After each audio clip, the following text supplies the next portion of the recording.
Escort jatkuu lokakuun alussa, mutta täysin uudistuneena.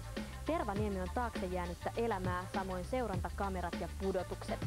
Joka viikko yksi uusi pari lähtee ulkomaille, esimerkiksi Real Madridin jalkapallootteluun, Jamie Oliverin uuteen ravintolaan tai vaikkapa Robbie Williamsin keikalle. Päätös on teidän.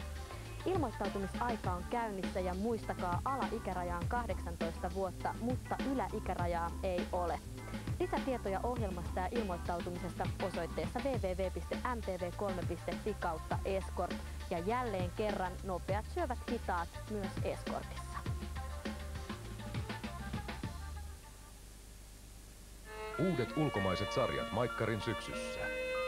Everwood, Coloradossa on hyvä paikka aloittaa elämä alusta.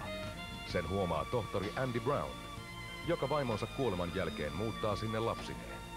I want this to be a democratic decision, so we're going to put this to a vote. Everyone who wants to move and get their own horse, raise your hand. Perhedraamaa Villin Pohjolan henkeä. Torstaisin.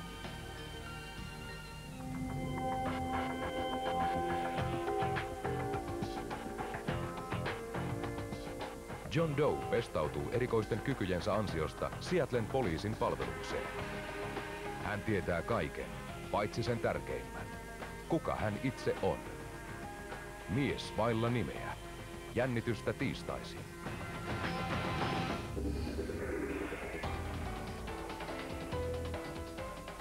Kadonneiden henkilöiden profilointiin erikoistunut FBI:n erikoisjoukko tekee tärkeää työtä ja taistelee